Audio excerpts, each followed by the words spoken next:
You have your fear, which might become reality. And you have Godzilla, which is reality. I'm sick of Godzilla. Wake up, everyone! There are two things you don't know about the Earth.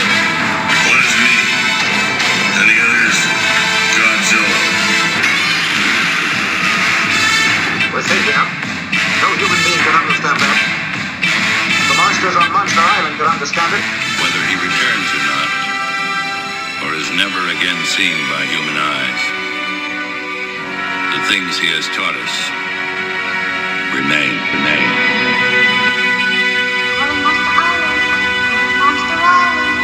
Cool. Hey, welcome back to YHS on Monster Island. We're here. It's been another week, and I think we've gotten through it. We've watched some movies. We bought some toys, and we're going to talk about it. Jay, how are you? I am doing well, Mr. Spectacular and sensational songwriting sovereign of Seatopia and the stupendous and superific samurai squire of Subaraya, Mr. Jacob Walsh. How's it going? Wow. Thank you. That might be my favorite one. I like the squire of Subaraya. Yeah, that's a good one. Songwriting, Seatopia. That's some good stuff. I like that, dude. I'm doing well, man. How are you? I'm doing great. Good. I always look forward to the nights we get to record a little YHS on Monster Island because hey, it's the highlight of my week every week. Dude, me too. You know what? Like, I do all these other shows. I do Toy Anxiety, regular YHS, and they're fun. But don't tell those guys that this is where it's at. This is where it's at, and you never say regular YHS on Monster Island. You can't put adjectives on us like that. You have to be. We're in a different level here. We're in a different level. It's its own thing. Cool, man. Listen, I want to jump right into it because I know we both watched some movies over the last week, and I know what you watched, and I want to hear it, man. What's your first film? Oh man, we are gonna maybe lose some listeners this quickly into this episode, possibly, or maybe I don't know. Maybe they'll love it. So I finally watched. And a lot of folks have seen this. There's been a lot of pub within the kaiju circles for many moons here.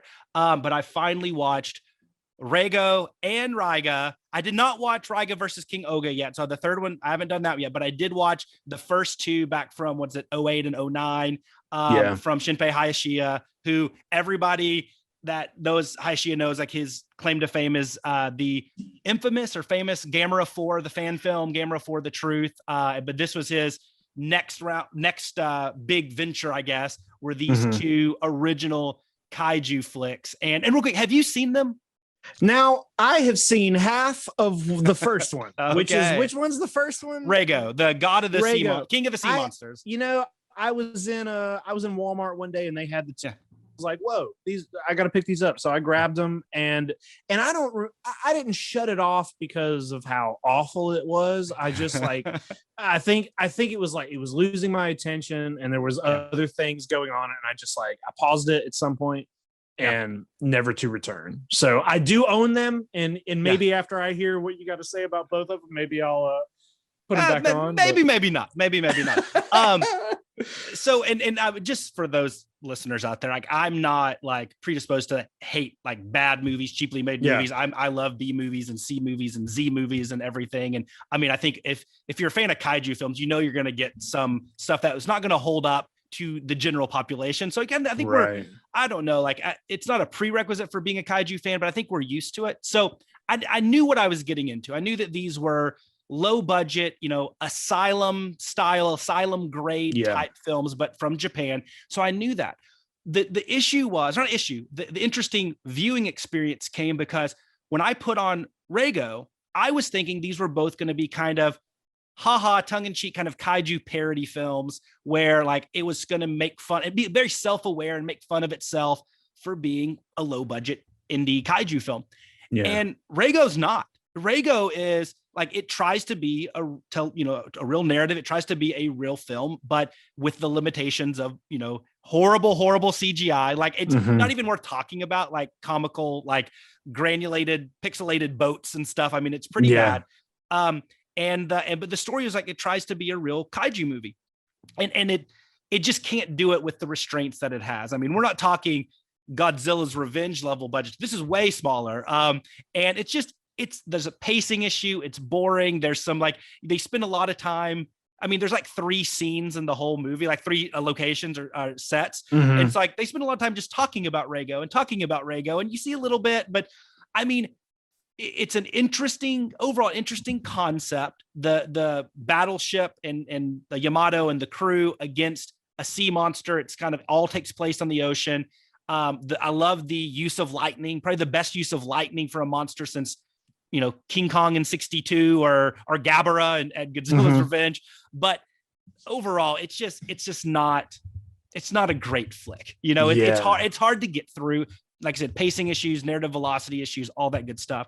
But what was interesting was, so I watched that. And then of course, knowing that Raiga is a sequel to it, I was expecting the same thing.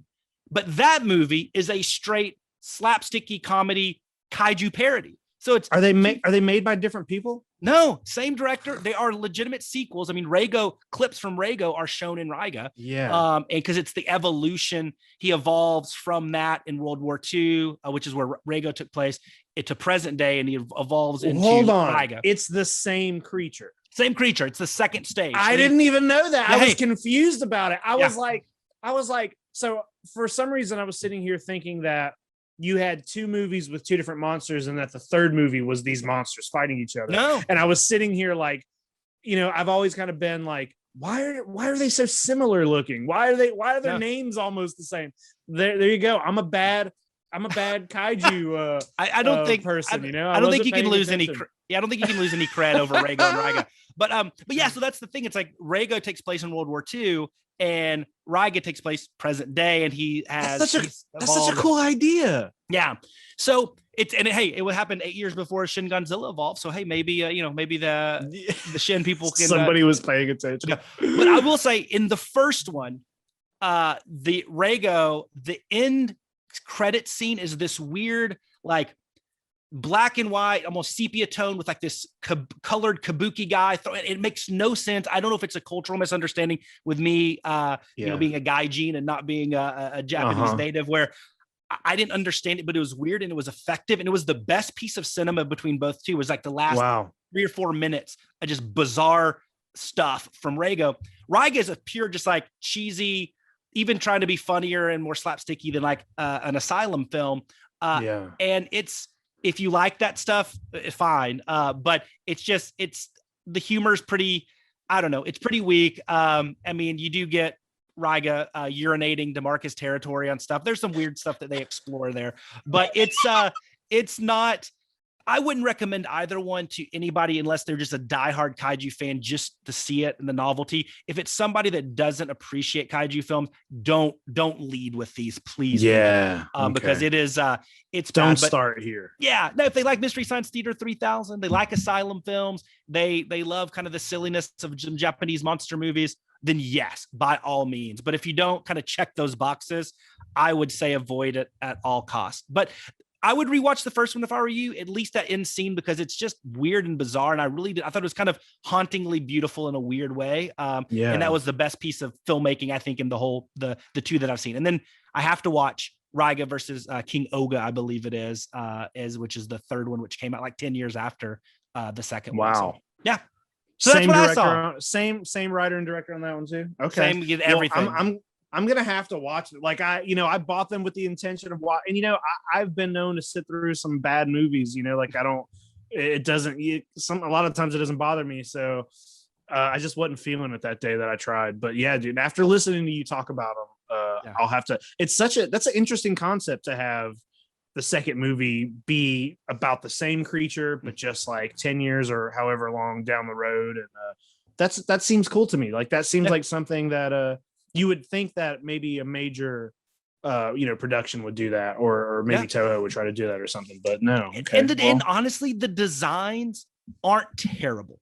The sea, I mean, you're limited with this a true sea monster. He looks like kind of like a bloated, Chronosaurus or Tylosaurus or some Mosasaur. Mm-hmm. But I love the use of he can summon the lightning, and when he arrives, before he arrives, this swarm of like, they call them bonefish, these attacking fish attack whatever is ahead of it, like as kind of this omen or this precursor that that's a cool idea. Yeah. I mean, whether they execute it on screen, right, that's a different story. But there's some unique concepts. And then Raiga, he definitely looks more like a ultra monster, or ultra kaiju, or super sentai monster. Like it's, you know, the oversized hands, but does some other stuff. And, you know, like inexplicably at the very end, another one just shows up. I mean, like it just, they do a lot of like just silly stuff. And there's just, I don't know. But it's a fun, I don't know if fun's not the right word.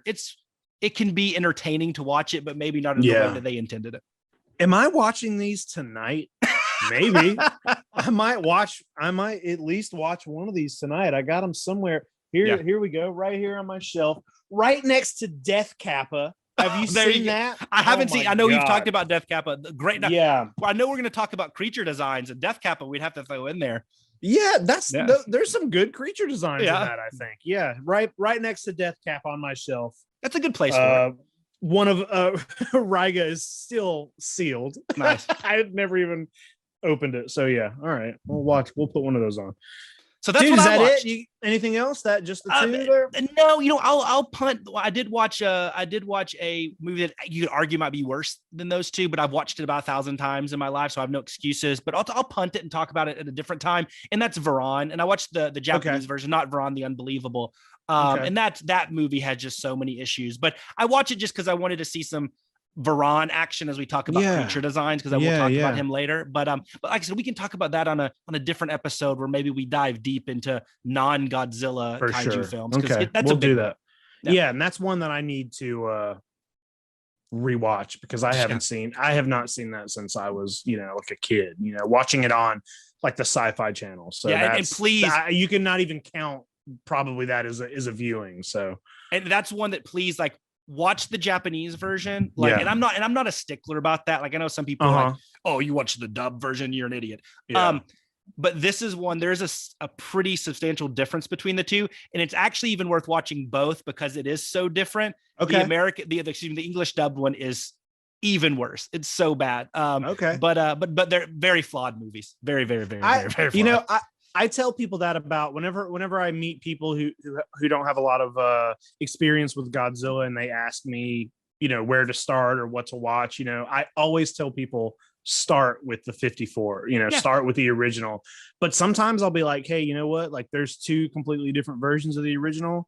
Maybe watch them both, because and the reason I tell people that is because I really love Godzilla 85 with Raymond Burr. I love that version, and you know, I grew up watching that, and I like to tell people, like, watch the original, watch both versions. There's a bunch of silly ones, they're all great, but watch 85. You know what I mean? Like, I always tell them, like, it depends on what kind of experience you're going for. But if you want a real, like, maybe a little more cinematic experience, original 84, you know, Biollante or whatever. But like, so yeah, I like that there's two versions. That's cool. I'll get into that. I'm gonna watch that, and then we'll do a whole episode. I dig it, man. So what'd you watch? I'm bated breath here. What did you watch? I got a couple things, and the main two that I want to talk about here are both shorts. Okay. One I had not heard of until a few days ago, and a friend of mine, John Campopiano, sent me. He sent me a picture on Instagram or Facebook of a, like, behind the scenes photo, and he was like, I'm not telling you what this is, but I bought it for you and it's on the way. And it's not, I don't want to, this is one of those, like, outlier. I don't want to say that it's exactly a kaiju film, but it does have a big monster in it. And it's called The Legend of Firefly Marsh. That's the DVD cover right there. I had never heard of this, and it was made by the Phoenix Learning Group. It's like, I haven't watched the special features on here, but talking to my friend John says that, like, this used to run on the Disney Channel.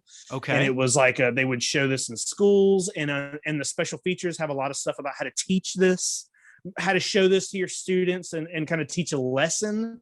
I'm just going to read the synopsis from the back to give you a little bit of a, I'm very intrigued. Yeah. So here we go. Tall tales, ghostly stories, fog enshrouded marshes, adventurous boys, and a Loch Ness like creature all combine their supernatural forces to create a great story for people of all ages. This is a beautifully crafted picture that draws heavily on storytelling as it does on atmosphere, special effects, and strong performances. Kevin, an adventurous teenager, they've said that 3 times. Kevin, an adventurous teenager, gets caught up in his grandfather's obsession. Despite the prospect of monsters and hidden things in the dark of night, this is a very human story, one of courage, deep beliefs, and caring people. And it's basically about it's 30 minutes long, and it's about this kid who he's adventurous. He's adventurous. Just in case you need to know, he's adventurous. He lives by a marsh that has like there's a monster there. No one really believes it, but it's a legend. The grandfather believes it because the grandfather's seen it, and the government is moving in. They're developing the land. They're gonna fill the marsh in. So the grandpa's like, he basically like recruits his son or his grandson who doesn't believe him. His grandson, it's a kind of a weird reversal. Usually the kids see the creature and the parents don't believe you, but the kid is like, you're full of it, grandpa. There's no monster. And but then he comes in contact, he sees it, and him and his grandfather have to like save this creature, get it out of the marsh into the open water, so it can live. And there's some really cool like miniature work in it, and the creature itself it's a really cool sculpt, and it's a fun little film. That's awesome. 30 minutes long. You can order this on Amazon. And I recommend it, man. This is a fun little thing. Very cool. Yeah, I love it. And what's it called again? It's called The Legend of Firefly Marsh. Firefly Marsh. Okay. You can now the director is on Instagram, and his name is Gabe Torres. And I looked through his Instagram, and if you make it, you gotta go far down, but there's a couple of like behind the scenes photos from this, and very cool. There's a cool like they did a whole miniature location where there's kind of like like a castle, on the water, and this creature kind of swimming through, and it just looks really cool, man. It's like definitely of the time period, and it's just got some cool effects in it. So check it out. And the recommendation was from John Campopiano of Snapper fame, which I believe you have a connection to. I was gonna mention that because it sort of is a kaiju film, right? My friend John, if you jump over, I'm not gonna say this much, but go listen to the last episode of YHS, and we do, or the second to last episode of YHS, and we do interview John. He's a filmmaker. He's made a few documentaries. There's a Pet Cemetery documentary out there that he put together, and something that me and John have in common is we love these kind of movies, like especially John loves movies that have creatures in it but are kind of like focused on kid stories, that kind of weird charm of those old movies. And John got whiff of there's this film called Snapper. It's about a giant man-eating turtle. It was never produced, but the guys put a trailer together, and John made a documentary. It's like a short documentary, 30-40 minutes long, and they showed the trailer that was made to try to get this movie made, and they interview the special effects guy and the writers, directors, and it's a really fun little project. And I did a little bit of artwork for him, so that's awesome. My name's in the credits. I'm excited about it, but that's not out, I think, widely yet, but Snapper will be out soon, so check it out. And that episode on YHS is awesome. Like, it's a great that was a great interview with those two guys, and really cool stuff. John and David. Thanks, man. Okay, so second movie we have all heard about. I've owned it for a while, and I thought this was I watched that movie and I was like, oh, I got the perfect double feature for this. Howl Beyond the Fog. Oh, yeah. Howl from Beyond the Fog. I think most kaiju people have heard of this, have seen the trailer and all that. And like that's another kind of sea creature.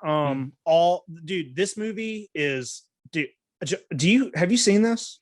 No, I've only seen the trailer. And in the style it's produced in, which I don't remember the name of the style. I've seen a couple other shorts done in that style. Yeah. But it is, it's all puppets and miniatures and maquettes, and it's all like, and it's worth owning for that. Like it's a great little story. It's a cool little like kind of, this blind girl kind of has a kinship with a creature, and some people rough her up, and the creature gets mad and destroys some stuff, and it's all really haunting and beautiful. And it's just like, I don't know why I bought this as soon as it was able, for release, and I just now got to it, and I kind of feel bad about it because it's really worth the watch. Yeah. It's beautiful. I think anybody who likes monsters should you don't need to see this to buy it. Just order it. And I think there's a second run available right now, like on SRS Cinema. You can get on there and just order the second run of the DVDs. They also, I don't know if they still have them for sale, but I bought it on VHS as well. Oh, nice. Yeah, that's awesome. So you have to that collection back there. I love that about SRS. They put some movies out on VHS. I bought a couple other VHS from them as well. Did they put out Rago and Ryga in VHS? Because they also did. Sure. I'm not sure if those are on VHS, but that Conga TNT is on VHS, and I bought that. I haven't watched that yet, but man, that looks like it might be just as hard to sit through as you're saying Rygo was. But I bought the VHS because it looks fun. But dude, both of these movies I love. There's always something about, I love any monster movie. I love kaiju, but there's something about water kaiju that is even cooler to me. And seeing any kind of Loch Ness monster-ish thing, I'm into it. Both of these movies I think are good to go. And that, friends and listeners, is the difference between Jake and Jay. Jake watches these two artistic, beautiful shorts that when you tell your friends about it, they go, wow, my friend is way cooler and smarter and more culturally relevant than I am. And then Jay watches Rago and Ryga, and they're like, this guy is terrible. So there you go, friends. So we could find the two more opposite viewing weeks. That's fun though. I like that. Yeah. It's better than like we both watched masterpieces. So it's like you watch Gojira and I watch Gamera versus Gairon. That's yeah, that'll do it. Dude, I also got a gift in the mail I wanted to tell you about. Oh, cool. A listener of YHS. And I talked about this in the other episode. So you've already heard this, but I'm going to say it again. I'll act surprised. Okay, because it is really cool. It is really cool. Pretend we're not. Yeah. So a friend of the show sent me a box with some VHS tapes, and one of the tapes is an old episode of Monster Vision. And for people who are listening who do not know what Monster Vision is, back I think Monster Vision might have started in the late 80s. I'm not sure, but it ran for a while. But it was just TNT would just show monster movies, horror movie. It wasn't always monster movies. Any kind of, they did movies like Jaws and Gremlins, and sometimes they weren't horror at all, but they would show these movies, and they were hosted by Joe Bob Briggs. He's a movie host, kind of like how Elvira will host movies. He is a very smart man. He has spent his entire life, watching movies, writing. He's a writer, and he's fun, dude. He's just fun. Do you have any Joe Bob Briggs experience? I know of it. I know Monster Vision. I didn't watch it. We had TNT and I saw, a lot of commercials and stuff for it and stuff, but it is, to me, like, it was what I'm not, unlike you, I'm not a horror guy. So like, to me, like, even if there was a rotation of horror and sci-fi and stuff like that, to me, like, I kind of tuned it out because I'm like I can watch Godzilla on a different, whatever it might be. So I know of it. I never watch it just because I didn't think it would be, I wasn't a Tales from the Crypt guy or, whatever. So, I get it. But I'm aware of it. Obviously, Joe Bob has a big following and a lot of kind of clout in the industry. So like, I'm aware of it. Well, he's done, he through the years, he's had many shows. He had a show before Monster Vision. He did Monster Vision. He did some other shows, and now he's on Shudder. And the show he's doing on Shudder it's literally exactly the same as what Monster Vision was. He shows a movie. I don't remember. I don't think TNT did it this way. The way they do it on Shudder now is they'll show 2 movies every Friday. They don't tell you what the movie is. They'll give you some clues. You just show up, and it doesn't matter what the movie is because you're watching. Because Joe Bob interjects, here and there where the commercials would be, and he gives you all these like details about the film that you probably don't know, just all kinds of stuff. He's just very entertaining and smart. And I used to watch, my grandfather would let me watch Joe Bob, and my grandfather is also the one who got me into Godzilla. I would spend all my weekends at my grandparents' place, and he would tape the Godzilla movies from Sci-Fi Channel for me. And then while I was there, he would let me watch Monster Vision or whatever horror movies were on. So, it was two separate things, but Joe Bob showed some Godzilla films. So I got this tape in the mail from a listener, and it's a tape recorded from the TV. It's not like a copy of a copy. Yeah. Somebody put this in 1998, and they recorded Joe Bob talking about Godzilla and Godzilla versus Mothra. And it's it's both films, and it's the American version of Godzilla, and it's both films, and he interjects, comes in and talks about them. And I got home that afternoon and I sat and I watched both, and it's great, man. It's really weird.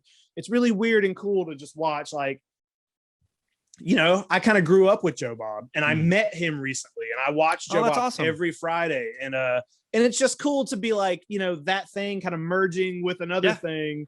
Yeah, it was it's almost like a weird experience because it is from 1998. I shared in my Instagram stories like a very short clip from it. Right at the beginning, Joe Bob comes out and he's like, he's like, hey, we're showing 2 Godzilla movies tonight, and he's like, now that new one came out last week. Don't even mess with that one. It came out. He's like, last week the new Godzilla movie came out. He's like. Yeah, he's like, they made that new one with a budget of, I don't know, however many $1 million.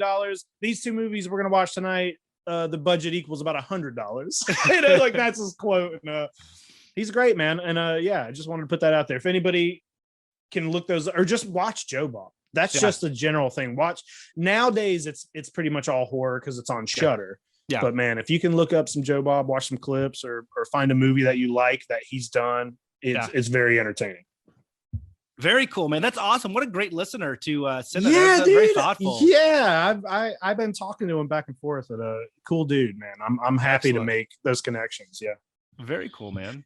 Dang, man. Well, all right. Well, that's our movies. It's a good week. It was a lot of good stuff, man. I feel more cultured now, dude. We're like, that's a half an hour already. We could end the show if we wanted, really. No. Cool. So I want to move on to toys. And we can talk about the news, and also, but to start off the news, have you bought any toys this week? Personally for you, have you bought any toys? Yes, I have. I bought 2 things this week. No like major big purchases, but I did make 2, I think, pretty cool ones. The first one is actually, I don't support a lot of independent artists as much as I should. And there's a guy out here he's actually in East Texas. So he's about a couple hours away from me. And he's a talented artist, Michael Morse. I think is you can find him on Instagram, everything, Michael Morse Art and Toys. And he does some really cool stuff. And he did this short run of Safubi merging Godzilla and the iconic fast food icon, there you go, but of Big Boy. Okay. And and then he made this guy, which is the Big Boji. For those listening, it's basically the Big Boy statue, but with Godzilla there. So I picked one of these guys up. It's awesome. Check his stuff out. He does some other cool stuff as well, but local guy, and like I said, cool stuff. Yeah. Did you buy a Hedora eye egg thing? the Eggera? No, I did not. I just got the Big Boji. The Eggera one kind of creeped me out a little bit, not gonna lie. But because he's such a talented artist, it did cool. What it was supposed to.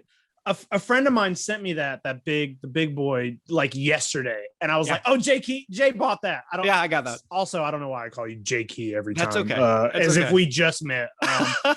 No worries.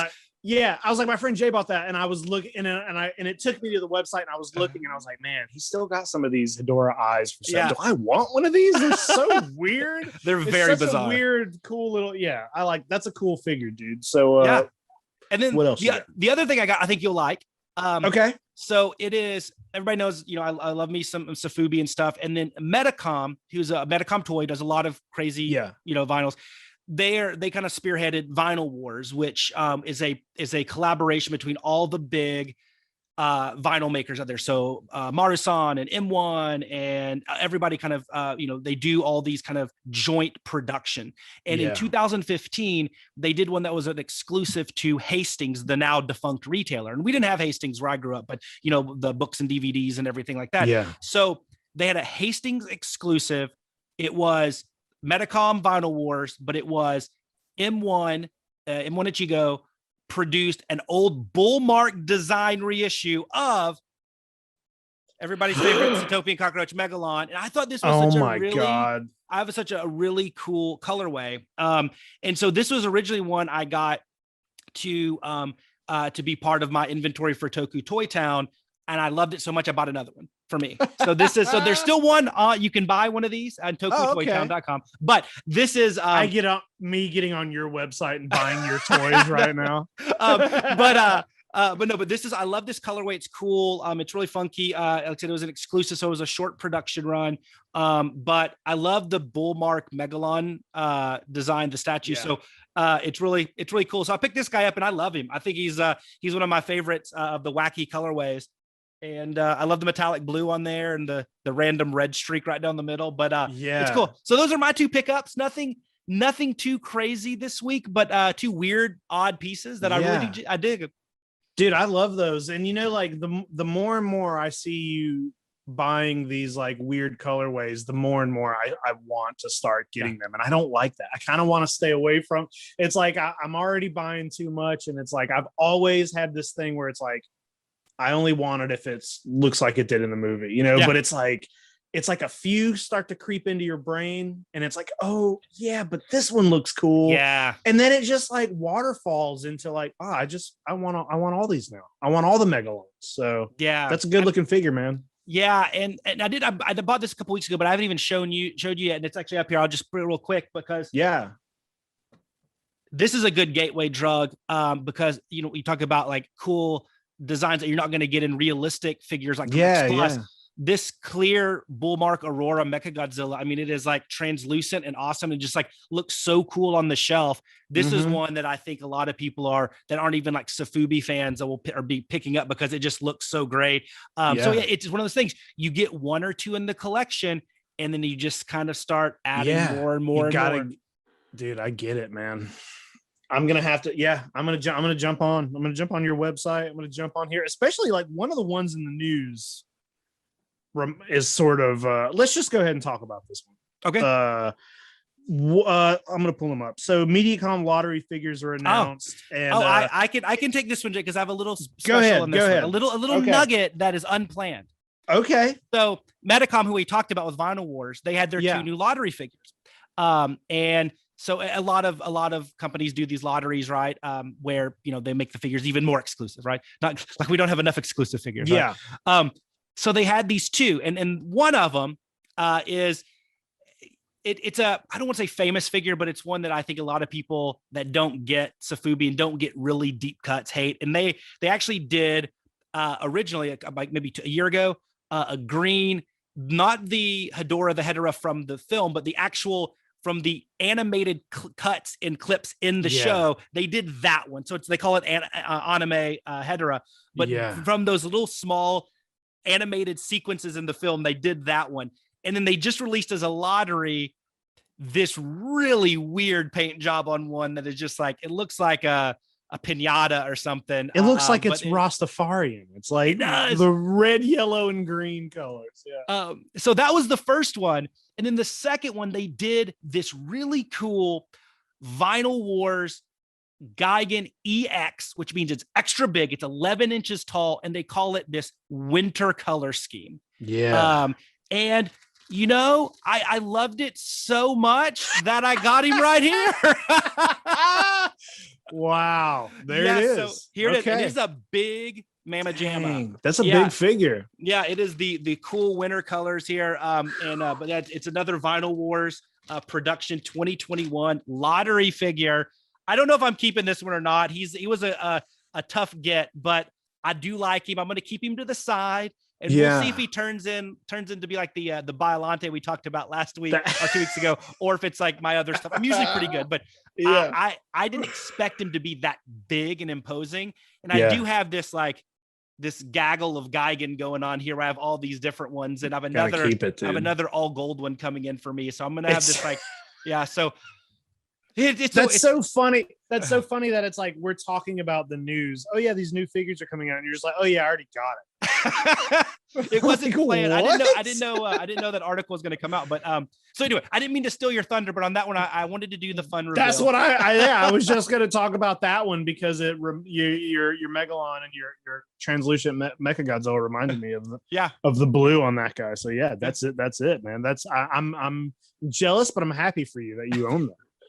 That's a good. You open it up, man. You got to open it. Well, I got to make a decision if I'm going to keep it or if it's going to be something that I put on the site. I don't know, because it was a lottery one, so it's like part of me is like, I worked to get it, let's be honest, I didn't work that hard to it. I paid a little bit of an upcharge, but but then you can probably also sell pretty quickly. Yeah, we'll see. We'll see. I do love it, and it's huge, and it's awesome. And like I said, I'm starting this kind of unplanned collection of Gigan Safubi, which we'll talk about it later in Creature Design. I love Gigan, but I didn't expect to have 5 or 6 of these guys now. Yeah, dude. Sometimes when I'm looking at Godzilla toys, or especially like what I own, I kind of I've made it known.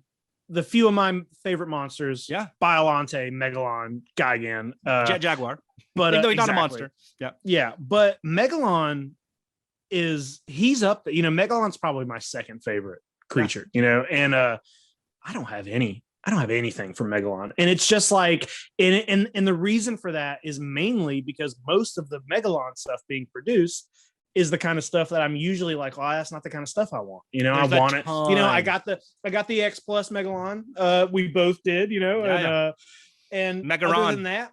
Other than that, there's not much. I got a few things in there, but it's like, I gotta start. I worry sometimes. I'll wake up at like 4 a.m. and I'm like, am I a real fan? Because I don't have enough Megalon toys. I'm like, I gotta start putting together a Megalon collection.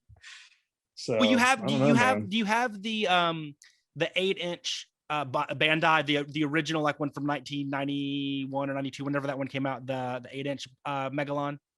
No. That's a good one to get. I love that one. I honestly like it better than the new 6-inch Bandai movie monster they're putting out. Well, dude, I also didn't buy that one yet either. You sent me the links, and I'll tell you, over the weekend, I had one day over the weekend where I opened up maybe 3 or 4 different windows on my iPad, and I was like, okay, I'm gonna buy something today. And I knew it was gonna happen, but I couldn't really decide what I wanted. And I opened one window where I had that Megalon and a couple of the Singular Point figures all in a cart ready to go. Then over here on this window, I had another figure that I guess we can talk about here in a second. Yep. And then I had a couple other things that weren't, Godzilla related.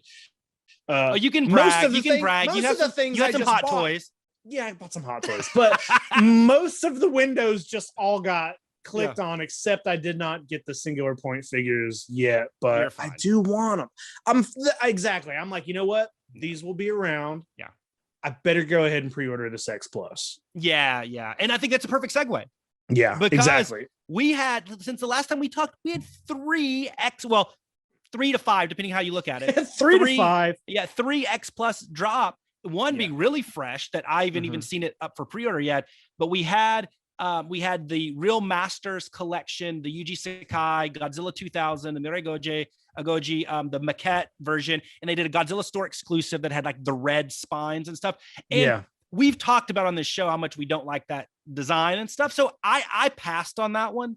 I do have an X Plus 30 centimeter Godzilla 2000 already, and that's fine with me because it is one of my least favorite designs. But so I passed on that. But then we had today we had the 1989 Biogoji, the Defo reel dropping, and I haven't seen any details on that other than the pictures, and that looked great. Yeah, I mean that's a must-have for you. Yeah, you know what? Like we've talked about it before too. Like D for real is not really either one of our things. Yeah.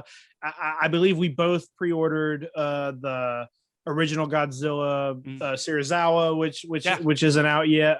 But I also pre-ordered the Biollante just because it was Biollante. and it just looks great. You know, that's a good looking figure. Other than that, I'm never really looking to buy any of the D for real, but because I bought Biollante, you kind of have I'm gonna have to get 89 Godzilla. Also, 89 is my favorite. It's just straight up my favorite Godzilla of all time. So this is a cool looking figure, and I'm gonna have to pick it up. Yeah, and speaking of that suit, we know that suit also was used in 1991's Godzilla versus King Ghidorah. Yep. And that's the third drop was this cool new 30 centimeter line, the Yuji Sakai, the Abashiri fight pose for Godzilla, and they released that. And then the Rick exclusive was with like the light up spines. Yeah. I missed out on that pre-order, but I got the standard, which I'm very happy with. I mean, honestly, like, I like some of the Rick exclusives. There's only so many things you can light up these days. Like, I mean, I have a couple of them. I never turn them on.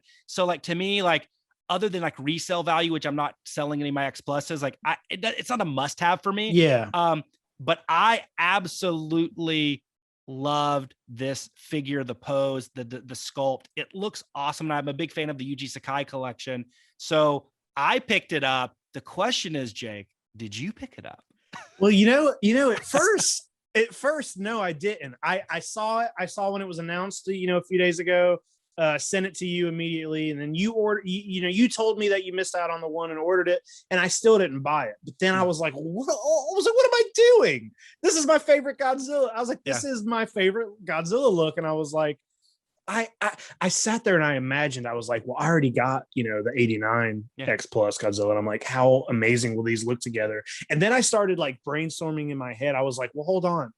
What if I just keep getting X Plus Godzillas, from this era, from the 90s, from the Heisei area, and just how good that will look. So I was like, yeah, of course I'm going to buy. Why? X Plus always, it's like, you can never go wrong with it. A lot of times, they'll either sell out or they just, the aftermarket prices shoot up on most of them. Yeah. So I'm like, I'd be an idiot if I didn't buy my favorite, So yeah, I did. I pre-ordered it as well. Yeah. That's awesome, man. Yeah. I don't have an 89 or 91. I have an 84 and I have a 92. No, we could probably get you if you want an 89. I think I bought my 89 at Dave's in Atlanta, and I think they might have had two. I think there might be another one in there just hanging out. So if you want one, let me know that. You gotta let me know that. We'll go check it out. Yeah, I'll go look. They did have a couple others in there, but they just never. They have a wall of them, but they've been in there since the first time I've ever been in there. They don't get new ones. It's the same ones. But I think you and I are the only ones that have bought from them, because I got my Batra from him. Yeah, we got the Batra there. But and whenever we bought when I got the X Plus, the 89, it it had kind of gone a little down in price from the original price, and they were trying to get there. I was like, come on, let's play around a little bit here. But I got that thing for a good price. I'll check. I'll talk to Craig. I'll make him go up there. We'll look and see if there's another one. But this podcast is not just us doing our toy deals. That's all it is now. That's what it's gonna be. Yeah, get used to it. But hey, there's some other stuff too, and I want to kind of throw it to you because you're way more in the loop on Prime One Studio and all their kind of high end stuff they're doing. They released some dioramas from Godzilla versus Kong, right? Yeah, they came out. I got a text. I think we were recording either Toy Anxiety or something, and I got a text during it from a friend, and he was like, "Hey, did you see the Prime One Godzilla statue they just unveiled?" And I was like, "Oh yeah, the busts. They're really cool, but the busts are so expensive. Like, they look great. I'm not a big statue person. I don't buy a lot of statues." But the Godzilla statue that they're putting out, that's the bust where he's like sitting on top of it. I was like, this thing's amazing. But also it's like, I don't know, $2,000 or something. It's ridiculous. It is. I was like, no way. But yeah, then the guy was like, oh no, they just unveiled a new one and sent it to me. And it's it's a bust of Godzilla and Kong, like mid-fight in Tokyo. It's very big. And there's a little video you can watch where they talk about the details of the city. And it looks amazing. There's no price point yet, unless I just missed it. But that's what they like to do. That studio likes to show you the figures, tell you when it's going to be up for pre-order, but they keep the prices under wraps. I'm scared of what that price will be. Yeah. It looks amazing though. If you're a person who's into the statues, go check this out because it's like Kong jumping with his. It's like this. It's like the trailer. Was it from the Hong Kong battle? Yeah, it's the Hong Kong battle. It's the whole city, Godzilla and Kong. Kong's like got his axe. He's in the air on a build. It's amazing looking. But you'll probably have to sell your house to own it. It's a car. Yeah, it looked cool. But and then the last one that I wanted to throw out there, and it's not really toy, but kind of merch related, but I thought you'd get a kick out of this. It's 2021. It's the 50th anniversary of Godzilla versus Hedorah, Godzilla versus the Smog Monster. And so Bandai is releasing a whole line of 50th anniversry Hedorah shirts and keychains and hats and socks and everything. I thought that was kind of cool. The Smog Monster, I mean, it is probably the most, the most frequented in soft vinyl form of any kaiju. Yeah. I mean, some of the collections, which is weird. Why is Hedorah so popular? I don't know. I wish I knew. Not to derail, but since it's the 50th, how about we say next episode of the show, Godzilla versus Hedorah? We both rewatch it. Okay, we'll do it. There's lots of with the director Bono and all those guys. Like there's Bano. What's his last? I forget his name. It's Bano. Anyway, there's some. He wrote a whole autobiography of about he's the guy that made Godzilla fly. But they're just how controversial that movie was, and it was detested by a lot of folks in the time period. Like it is. I love it. I mean, I don't love the film, but it's an experimental movie, and I think we'd have a lot of stuff to dig into. Yeah, for sure. Let's do that.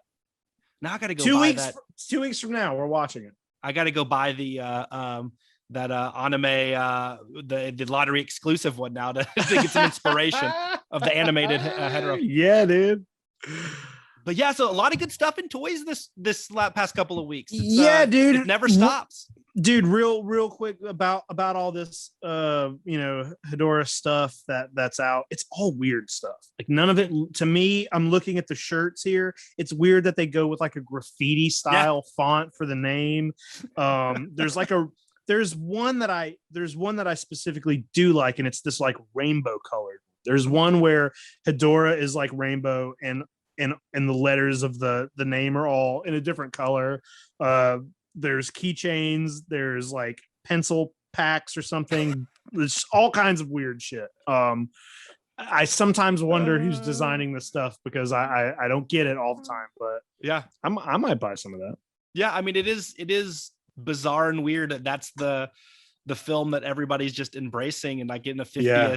I mean, if in a couple of years, if we don't get a 50th of Jet Jaguar and Megalon and Gigans, we need some of that. Oh, dude, yeah. I want all the dude. I think Jet Jaguar is from all the stuff I'm seeing like in the community about Singular Point. Like I have not seen one person who's disliking the show.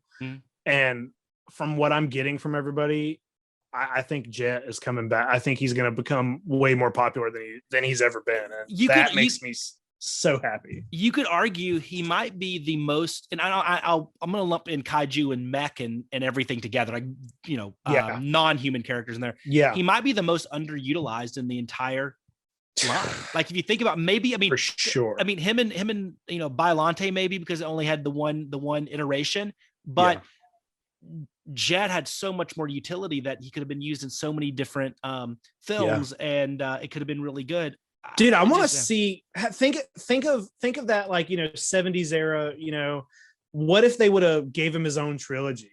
After Godzilla versus Megalon, do it his own trilogy where he's got to fight other monsters that he's never heard of. Just like, can you imagine Jet Jaguar Part 1 and 2? He's fighting, some made up creatures or something, but then maybe in the third he teams up with Godzilla again. Maybe he's got that's what I want. Give me a 70s era Jet Jaguar trilogy. Yeah, I want to know what Goro's doing. I want to know him and his heterosexual life partner, what they're doing. Man, what if they just made a sequel now?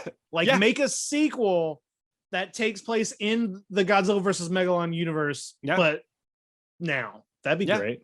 How about Jet Jaguar returns or goes to Seatopia and he takes the fight to Megalon? God, just we know shows Megalon's up at his front door and he's like, "Hey, you ran and I'm back, dude." We'll see what Emperor Antonio's up to. Yeah.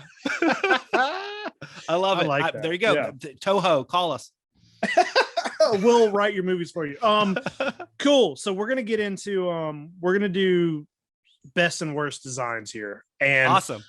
You know, I think we're probably gonna have some crossover on our lists. And you know, also this is very this is one of those you know, our best and worst might not be your best and worst, and that's okay. It's perfectly fine. We just want to talk about what we think they did right and what they did wrong. How do you think we should do this? Should we go through all of our best first? Should we go back and forth with best? And how do you what's the best way to? This should have been done in the beginning before we press record. But how do you think we should? No, I think it's better on the fly.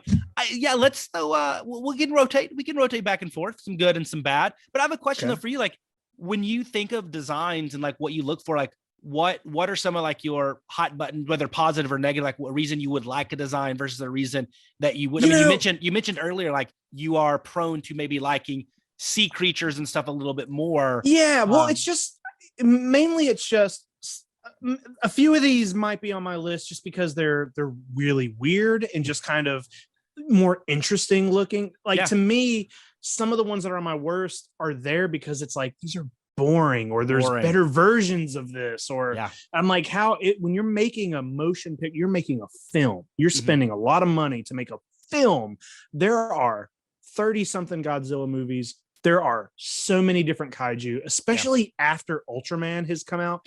Ultraman is known for, like, I know a lot of the suits on Ultraman, you know, it was a TV show. They had smaller budgets, but some of those creatures, there's so much more thought into some of those than some of the ones on this list. I'm like, how did this get put into a movie? So, but for my best, you know, one of the ones I have here on my best list might be in one of the worst movies, but I'm like, the design is just so interesting and cool to me. That's my thing. What about you? What's your criteria? Yeah, I don't know if I have a criteria. I'm like you. I think boring is the way, and there can be simple designs that are done well. But I like, there's no imagination, whether that's the actual design or how that design functions, right? Like it can be a plain looking, you know, dinosaur like creature, but if it's there because of a certain reason, or it does that because it has a cool maneuver like a kangaroo kick, that it makes sense for that suit. Like that's something that I do dig. But me, it's like, is it memorable? I also tend to like, not always, but I tend to like kind of some more of the earthbound the ones that are a little bit, I don't want to say grounded in reality, but like, I like ones that like, they don't have as many the crazy beam weapons. They're less like an Ultra Q or Ultra Man monster. But that's not to say that some of my favorite ones aren't like that. But I tend to gravitate towards those, I think, from an aesthetic standpoint. And some of those you could say could be boring and such. But I don't know. There's something about, I think maybe it's because of, and we talked about this in our very first episode, like the genesis of my love of kaiju really started with dinosaurs, right? So like, I think a lot of those that I think I can see some similarities there versus just straight alien creatures. I write science fiction, so I love alien creatures, don't get me wrong, but there's some that like, I think that that if you have to work within the confines of, this is an earthbound terrestrial animal that has some connection to a real living that animal that lived on this earth, I think it's pretty powerful when you can make that work within those confines. So that's one thing I maybe lean to a little bit, but not always. And of course, the biggest thing for me, and I think it's more for Godzilla suits, is if it's so bad, it takes me out of the film because I'm like, oh my God, stop showing this, or the arms falling off or whatever. As long as if it does that, then it's at the bottom of the list. But other than that, like, I'm pretty like you. I'm pretty open. I'm pretty nebulous on what I like and don't like. Okay. Well, let's hear your first on your worst. On my worst. Oh yeah, man. we'll hit them with a bad one, and then we'll go to best. So what do you got on there? I'm curious. Mine aren't in any kind of an order. Me neither. I just put some on here. Okay. Cool. Yeah. I'll start with one, because this is boring, and it also, there's another thing that I detest in monster movies. When we're talking about creature designs, is when you have an original one that's pretty good, and they do further iterations and it just gets progressively worse. And I think this monster suffered it from their debut in Atragon to when you see them in Destroy All Monsters, and that's Manda. Manda to me is, they're trying to go with this like Eastern style dragon, and you see that, and you see it a little bit in Final Wars. But this, serpentine long sea monster, that's fine. It's not original, but it's fine. And then you get this basically stripped down giant, worm with a crocodile face looking, just awful. And I love him, circling in and out of the bridges and intertwining himself in the bridges in those scenes in Destroy All Monsters. But to me, there's not a lot there with Manda that I really like. And they stripped out all the cool stuff, all the, where's his horns and the whiskers that make him look like this, this East Asian dragon. I just didn't see it. Yeah, and there's the worst part about that is that those sort of dragons, like there's plenty, my day job is tattooing, and people get those kind of dragons a lot. And the good thing about that is there's so many different versions and iterations of that dragon. There's so many things you can do to make them look cool and interesting and different. And if you like look at old, artwork of those creatures, they just always look cool. And Manda has none of that. No. It is the most like laziest, boring version of a dragon you could ever think of. There's nothing going on. And Manda is also useless. He's just fucking completely useless. He can squeeze bridges. I didn't put Manda on my list because even my worst list is better than having it. I was just like, we know Manda is garbage. Yeah. So it just fails on every level. But to your point, and I'll say this about it. It is one that it can be done in a really cool way. And I'm curious to see whether they call it Manda or not, whatever happens in Singular Point, the one that appears to look like Manda. Right. Okay. What I believe I cannot wait for us to see Singular Point. I'm so ready to see that. And we know there's the naming issues and people are going up in arms about all that. But as the whatever, I don't remember if Manda was part of the Godzilla evolution with the Aquatilis and Amphibia and everything. I'm not sure. Yeah. But that's one that you could do some cool stuff with it by saying this long serpentine dragon. It's just what they did is it's just bad. Yeah, dude. How about you? I agree, man. I agree. Yeah. So on my worst list, I'm gonna go ahead and do this one first. But Orga. Yes. Also Orga on mine is so bad. Like I know it's like it's also confusing what Orga even is, but he's just like this. He's just looks like a blob. There's nothing cool about him. His arms are way too big, and it's just like he almost looks like a jellyfish. He's there. It's hard to kind of distinguish what's happening. It's just like you're so many movies in at this point. It's like, who thought of this? Like you couldn't make this any more interesting than just a rounded head. It's just like the most bland. I think it might be the worst on my list. I might have said my word. I know I said this was in no kind of order, but like Orga might be the dumbest looking creature in any of the Godzilla films. They mailed in that entire movie, so I'm not really surprised. But yeah, I said when we talked about Godzilla 2000 earlier that he looks like a Gartham from Dark Crystal, the guys that were going and there's no depth or texture to him. And I think you nailed it. My biggest issue, or one of my biggest issues, is you don't really know what's going on because it's just kind of like they're all the same color. It's the blob. It's like there's no, there needs to be some contrast and some texture there. And it's just like, blah. It just, what a terrible design. Lazy. It almost feels like, whether you like or dislike, Hedorah, like, Hedorah is also kind of a weird blob that doesn't have any crazy features besides its eyes, but there's something that works with Hedorah. Those eyes and the way he's made out of pollution or smog or whatever the fuck he is. Like it works for Hedorah, but it's almost as if somebody was trying to kind of like copy that concept of like a big blobby like creature with a face, and it just does not work with Orga in any. It just sucks, man. It's just. And I mean, and it makes it worse that it's in that movie. You know what I mean? The movie sucks already. So it's like, Orga's a big reason for that. It's not even like, the movie kind of sucks, but the monster's cool. It's not even that. Space Godzilla. But Orga, yeah, it's just, and the oversized hands, and then the jaw expanding is just really bad. It doesn't look good. Like, I agree. That's not a great one. Nah, dude, it's just not. What do you got on your best? Okay, so there's a lot of good ones that I like. I definitely, the good news is I like a lot more than I dislike. So there's that. So I will say that. Yeah. But I gotta, since we talked about him earlier, I want to talk about my boy, my cybernetic space chicken, Mr. Gigan. I love Gigan. I think it's the coolest design. I love the Showa era Gigan way more than I do the Final Wars Gigan. I'll go say that out there. But with the little belly with the buzzsaw, you gotta love that. But he's a little chunkier. It's all right. It was the 70s. They did some crazy stuff then, but I love that design. I think it's unique. It's very alien. You don't really know what he is, in a good way. There's not another kaiju in the Godzilla continuity that looks like him, and there's no comparison. And I feel that's really cool.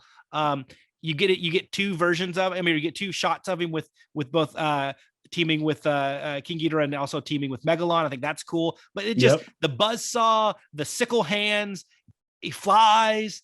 He draws blood from Anguirus and Godzilla. I don't know. Like, to me, I thought that design was unique, original. It feels higher end than like a TV show, like an Ultra Kaiju, which I think it feels like a movie monster, but so unique. And that's one that is always going to be the top of my list.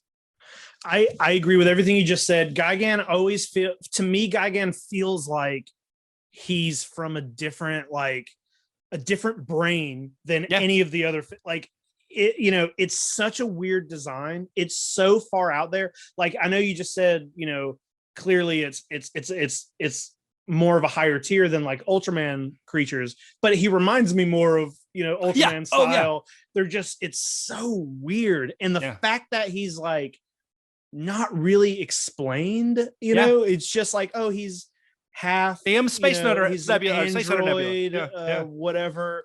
It's such a weird thing. And I think the combination of the way his mouth is turned, his one eye, he looks menacing, but he also looks like he's smiling. He's like goofy and evil at the same time. Exactly. He's got such a cool look to him. And there are moments where Godzilla versus Megalon, there are many moments where it is just a goofy fucking like he's jumping around, clapping his his things together. But then in Godzilla versus Gigan, it is a little bit like you just said, causing drawing blood and stuff. He does take both sides, but I think Gigan is definitely in the top. Like, I put him with Megalon. Yeah. And Megalon is number one on my list. So, well, real quick on Gigan, and also for Megalon too, what I meant, like, they have all those wacky like armament, and it is a crazy creature for like an Ultra Kaiju, like you said. What I meant was, it's the suit's not falling apart. It's not one that they obviously just took a Baragon suit. Like, it feels like it was just this big, or it was like somebody said, we're gonna make something that's original and like a big deal. Like, I just feel the Gigan suit and everything, you can't take your eyes off of it. It just pops. And I think Megalon's in that same boat. I want to do some research and see if there's some old like concept art for Gigan where maybe he looks different. I'm sure there's some out there, and that's one of the funnest parts of like finding some of the old books, is seeing like all the, I have a Godzilla versus Biollante book, and it has pages and pages and pages of alternate designs for Biollante that I had never seen until I found that book at a convention. And I wonder if there's Gigan stuff like that out there. I'd love to see it. I used to have the Toho special effects book. I didn't know if I know they don't typically do like the drawings of his more like kind of behind the scenes with the suit and everything, but I didn't know if they had any concept in there.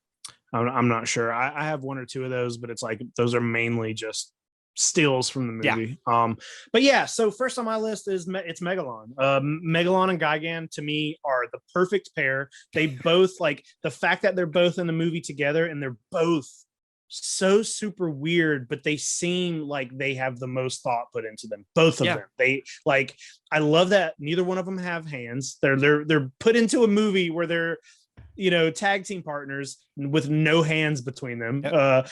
But there's just something about that design, man. Like he's got the weird face, the horn on top of his head. Yep. Is he a cockroach or is he a beetle? Because some beetles have that kind of.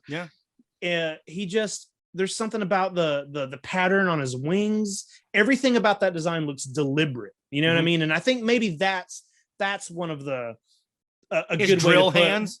Yeah, that's one of the things that I think is a good indicator of like a good design, is that it looks like, even if you're not seeing what everything does, it looks like it makes sense. It looks like that would be what a mutant cockroach would look like. And Megalon is, we all, in the short amount of time we've been doing the show, I'm sure everybody who's listened, I'm sure every episode I have talked about my love for Godzilla versus Megalon. So that's why Megalon's the best. Yeah, I can't. I love Megalon. I mean, it's one of my favorite designs as well too. I love the drill. I love that Gigan has a saw in his stomach and he has drill hands. It's like they want to start their own like hardware store. Dude, they work at Lowe's now. I know, they work at Lowe's. Hey, maybe they built Godzilla Tower, with the previous movie. You just didn't see Megalon in there. I hope so. The only knock on Megalon has nothing to do with the creature design. It's just the fact that I would not peg him as somebody coming from Seatopia. But, exactly. That's Manda, a little. I know you could come from Seatopia, the Mu Empire, or whatever. But I love Megalon. I think it's the horn and like the silhouette of Megalon with that. Like I think it's an imposing character. I love that he spits the napalm rocks or whatever those things are.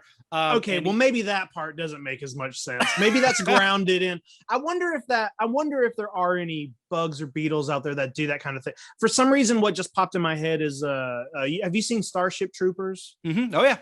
There's that like beetle and that isn't there like a fire breathing insect in that movie? Or I wonder if there's some sort of insect that does emit something, and maybe that's what they drew on. And does he hop?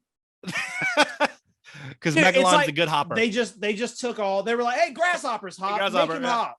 Yeah, and he's just a mixture of. He's just a bug mixture. Yeah, but he's awesome. I love it, dude. And it's a great design. It really is. For sure. So going back to bad ones, I gotta say this one, and you mentioned Orga's the worst. Yeah. I know what I you're would gonna say, say. Okay, so Possibly. There's two that I almost like didn't even want to mention because they're kind of like obvious, like everybody says this, but we kind of got to talk about Minya. Do we kind of got to talk about Minya? I'm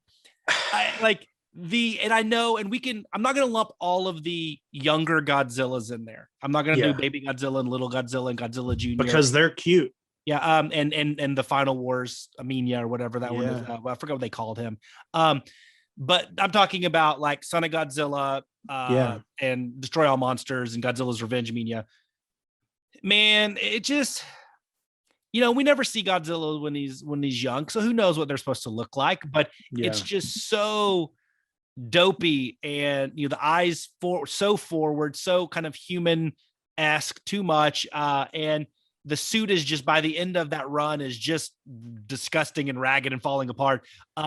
It's not a great design. And I don't hate Minya in the movies, and I do defend Son of Godzilla and Godzilla's Revenge. We talked about, and I love Destroy All Monsters. Yeah.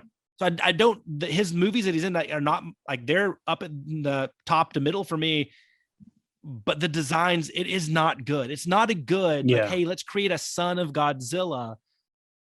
I get they might want to be a little different, but like they could have done something a little bit more menacing. I know it's targeted towards kids. I get that. But he looks more like a frog than a Godzilla. I wrote him down, but I put a question mark by it because I do think the design's bad, but I've also kind of grown to like it a little bit. Like it's kind of, I mean, like it's almost like he definitely kind of in an ironic way is popular now. And you see people like you see a lot of people who just love him. And I do like Son of Godzilla. That used to be one of my favorite. I love the ending with Godzilla and him in the snow. And I do like that movie, but there is some, I don't know, man. It's like, there's something about him that it's like kind of has some kind of weird charm to it. But also, you're right, man. It's not good. It's just not good. It's just I don't know, dude. I've always wondered what the thought process was. That I don't like. You're trying to make it cute, but I feel like there's much better ways. All of the other little Godzillas are cute. Little Godzilla, Godzilla Jr., the other Minya from Final, like they all look great to me. Yeah. I don't know what it is, man. I don't know how it happened or why it happened, but he's definitely, especially like there are scenes in Son of Godzilla, like there are different, there's like different, there's a couple different faces, and it's like some of them are scary looking. It's like this is by God, what is this? Yeah. The I think that, you know, obviously they wanted to pivot towards kids, and they wanted something that the kids could, you know, have the toy and just embrace it as this, like, you know, this something that they could relate to, right? Yeah. Because they love Godzilla, they wanted the son. I don't think they didn't go far enough with the cute, or they just were very misguided, and they didn't go with the menacing to make it more like a believable monster. Like, so I felt they just failed on all fronts, and it's a really poorly executed cost or a suit design. Yeah, I bet it's also one of the things where I bet their designs or their drawings of him probably look great. You know what I mean? It's one of those things where, like, you know, they're having a sculpt from a picture, so they probably someone drew it and it was probably like, oh yeah, this will be cute, and then they sculpted it and we're like, oh, that he's so just round. didn't translate maybe. Yeah, he's so round. I mean, Godzilla with the spikes and everything, more angular, and he's just so Pillsbury Doughboy. Yeah, I remember when I was a kid, I used to like in my own head make up, because, you know, like it's just an egg just shows up and he just like adopts it. You know, like when they don't explain stuff like that and you're a kid, I remember being like, oh, well, it's not a Godzilla. He's not. That's not a Godzilla, because he doesn't look anything like a Godzilla. You know what I mean? His spines are very tiny. It's like, I remember when I was a kid being like, it's something else. You know, it's just he's to think that it's not of the same species. He's a Minya. That's what he is. Yeah, and so I hated putting him on the list, because I mean, I think it's a little bit of a go-to. It's okay. He needed to hear it. We needed to. He needs to hear this. Yeah. So what's another one you hate? So my best and worst. My best is double the size of my worst. I did have Minya on there. So the next one I'm going to talk about, I thought you were going to maybe bring up, and it's Megaguirus. Oh yes. Diet Batra. Oh man. The thing, exactly. It's almost like it suffers from the same thing I was talking about with Orga and Hedorah. Like, this looks like a shittier version of Batra. Like, Batra is. I did not put Batra on my best. Oh yeah, she's on mine. But Batra is amazing. Like, it looks so good, and this looks like the diet version, or this looks like the asylum version of Batra. I don't know what they're doing. I get that it's like, you know, I can understand them being like, hey, we want to do another flyer. What haven't we done? We've done a pterosaur, we've done a moth, we've done a bat. Let's do a dragonfly. Yeah. But it like the other ones on this list, from a black hole. Not translate from a. We're not talking about the black hole. It just doesn't translate, man. It looks stupid. It just looks stupid. And the fly, and also hurt by the design, but also knowing how it was going to fly, the CGI and stuff in that film, like with how it's flying, looks just terrible, and it hurts the design. And that's not a great design. That is that's definitely in my bottom 3 or 4 for sure. And I think it also suffers from, it's a bad design. And then also there's something like Orga and Hedorah, like you can realistically compare it to. There's a direct like linkage there. Yep. And it makes it even worse because the other design works. And I think Batra's great. Yeah. I think sometimes with flyers, it gets hard because, you know, a lot of times like a moth or a dragonfly, their heads are small compared to their bodies. And when you're making a creature out of it, I think their inclination is to make the head bigger. You know what I mean? You know, Mothra's got a big head, but Mothra's design, it works. Like Mothra is great. I also didn't put Mothra on my best because I thought like, we know Mothra is one of the best, you know? So, but the question is, what about the MonsterVerse 2019 Mothra? Because that can be a little controversial because they went more realistic they did than the fluffy, chubby Mothra. It's definitely like a case-by-case basis. And I mean, like, even Batra's head's a little big, but you have to be aware that the little bigger head in this design works but Megaguirus's head looks stupid. It all looks dumb, dude. It is dumb. Yeah, that's a bad. Also that's a terrible bad movie. One, dude. Also a terrible movie. Oh What man, do you got? So okay, I got a good one. I love talking about the good ones. I'm not gonna do the one that we talk about the most because I'm gonna save that for you because you love it. But I'm gonna throw one out that people might be a little polarizing. I love one of my favorite creature designs is Titanosaurus. I love Titanosaurus. I think that I talked about I love the ones that are a little bit more earthbound, and even though he's seabound, but he's just a big dinosaur, right? Yeah, that's just huge. I love the design because once again, there's not anything else like it with the long neck. He's so tall, with the fin tail and everything. And I love the color scheme with like the almost like the bulging like welts looking things on like the dots. I like that too. The texture he's got. Great roar. Probably my second favorite of the kaiju roars. I think he's just weird and looks like he belongs in a kaiju movie of that era. Like in both a positive and a negative way. Like I think some of his flaws on design actually make it more charming. But I love that creature. I love his entrance when you see him first come out of the water, and it's that upshot. It reminds me of like watching like a Power Rangers villain grow or whatever. For sure. But the design, I know it's a sea aquatic dinosaur, and it looks like one, but he's just giant. And I don't know, he's just one of my. And there's not another one that looks like him. Yeah. And that's that tall and just has that long neck and stuff. So that's one of my favorite creature designs. I think he's cool, and he just doesn't. I mean, he just gets a bad rap, man. He's mind controlled. He's a good dude. Like I wish we just leave Titanosaurus alone. What I like about him is it's kind of a subtle look. You know what I mean? Because he does kind of just look like a dinosaur, but they just add a few fins here. Yeah. Give him his tail, his little antennae things. Yeah. And that's enough to make him stand. They don't go crazy with him. Yeah. And there's something about his face that I always liked because he almost he almost has sort of a sympathetic face. You know what I mean? For sure. And he's a sympathetic character. He really is. Exactly. Yeah. And it works. It's sort of like alligator-ish, the shape of his face. And alligators naturally look, they look noble, and they look kind of like they're smiling a little bit, just naturally how they look. And I think they nailed that with Titanosaurus. So I get that for sure. Yeah, I love that. Like I said, not a lot of people put him up there because he's kind of, he doesn't have any cool weapons or any armaments or anything, and he's not overly impactful in the whole scheme of Godzilla. But I love Terror Mecha Godzilla, so I mean I think that helps. But I think to me he's very memorable, and I would love to see an updated kind of version of him in live action. I think it would be really cool. I also always thought that his kind of power was cool, like making tornadoes from your tail. I know he doesn't really. I guess there's tornadoes on the poster, and he doesn't really do that. Just windstorms, just windstorms. They don't have those budgets. They didn't have budgets in 1975 for that. I remember being like, "Oh, there's tornadoes in this. All right, Yeah. Cool. All right. Well, then I'll hit a best then. Let's see. I'll go ahead and get this one out of the way because I'm going to talk about it. But my favorite monster of all time is Biollante. I have to mention Biollante. There's something about Biollante is the most terrifying looking creature in all of Godzilla. And to me, Biollante looks the most real.